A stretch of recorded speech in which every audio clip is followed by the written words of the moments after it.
I talk to so many people that get the profit that they're gonna make from a flip completely wrong. So you're gonna flip a house, you're gonna flip a mobile home. You're thinking, oh, I know exactly how much profit I'm gonna make. So let's take how much the property costs minus my renovations, and that's gonna be my profit, right? No, that's completely freaking wrong. And I see so many new flippers make this mistake. But today, we're going over exactly how to calculate your profit before you get into the deal, so you know exactly where you need to buy the property, so you don't make the same dang mistake all these newbies make. All right, let's get into it.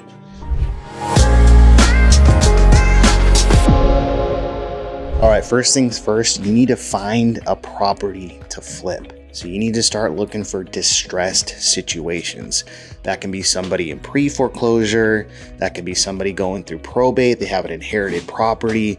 Most people are like, why would anybody sell at a discount? And they fail to realize that a lot of times these properties are actually a huge burden. For example, the one that I'm standing in right now in Lakewood, California, this was a huge burden to the family. They had family members squatting in here. We found needles, we found crack pipes in the back room.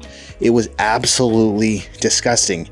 It was the worst house on the block, and that's exactly what you want to look for. The neighbors absolutely love us because they were, as you can imagine, with drug dealers and drug users, there's probably a lot of weird stuff going on here at night.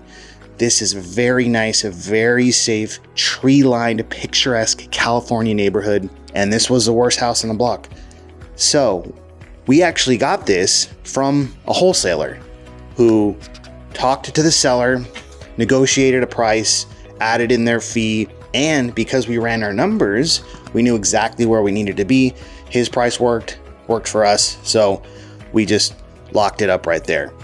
But step one is you need to find a distressed property. Once you find the distressed property, it's time to start calculating things. Now, you're going to have a lot of expenses just to buy the property. Or if you're coming in cash, usually people want you to pay for the closing costs, the escrow fees, which is about 1.5 to 2% of the purchase price. So right there, there's added cost into the property before you even flipped it. So if you're gonna pay for, like, for example, we got this one for $750,000. We're not just paying $750,000. We gotta pay extra fees. We gotta pay title fees. So that could take us up to, $770,000 right off the bat. So calculate your closing costs. You can talk to escrow and get a estimated buyer sheet, which will kind of give you an estimate before you even purchase a property. And so you'll know exactly what you're paying to even buy it. The next thing you're gonna wanna calculate is your actual renovation costs. So you can get multiple bids, and I suggest that you do it. Get a contractor in there, get multiple bids, get a very detailed scope of work. How much for each window? How much to redo the electrical? How much to run the AC? Get a full bid, a full scope of work, and make sure you stick to that plan and have the fewest amount of change orders, which is other things that pop up later on, so you can stick to your budget. Now, take your purchase price, minus the closing cost to buy it, now minus your renovations. But hey, don't stop there. Now, minus your renovations, now we're ready to sell after you've flipped the property. You spent all your renovation money, now you're ready to sell, but you have a whole bunch of extra fees. You're most likely gonna be paying 2 agents to sell the property, your listing agent and the buying agent. So you gotta factor in commissions. And then remember, the closing costs in the beginning, you gotta do the same thing at the end. So now you're talking about 7% of what your ARV is to sell the property.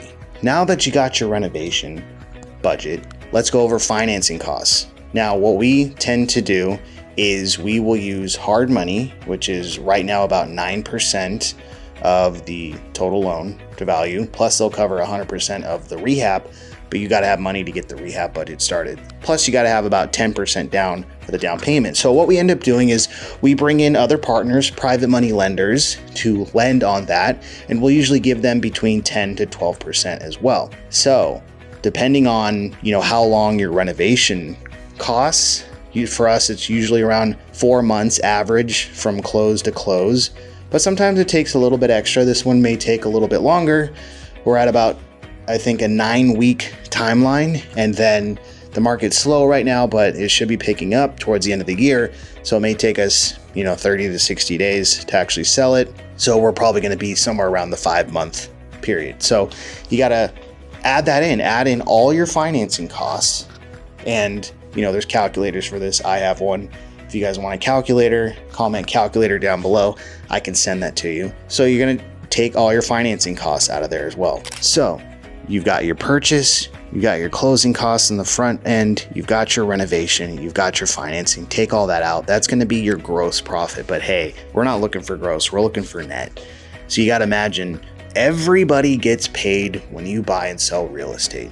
So just as you paid closing costs in the beginning, you're going to pay closing costs when you go to sell, and you're going to be paying 2 agents, the listing agent and the buyer's agent, at least 2%. So I like to calculate at least 6 to 7% for both agents plus closing costs. So we're going to sell this for about 1.3 million when we're done, times 0.07, $91,000 in fees just to sell that.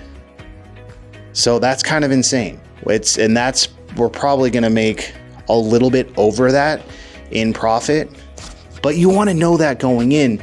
It's not just purchase price minus rehab and that's your profit. You got to remember all these other fees that go into it, and that's where a lot of new flippers mess up. They don't calculate the fees, and you find out all the way to the very end, and you've done all this work and you find out you're not bringing anything home. Everybody else got paid.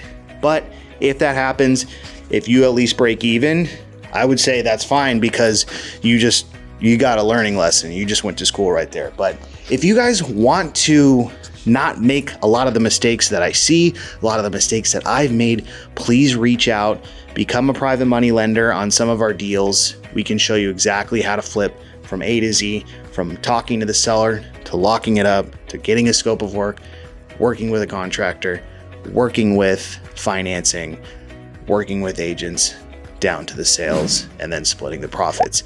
If that's something that excites you, please reach out. My information's down below. Let's talk soon.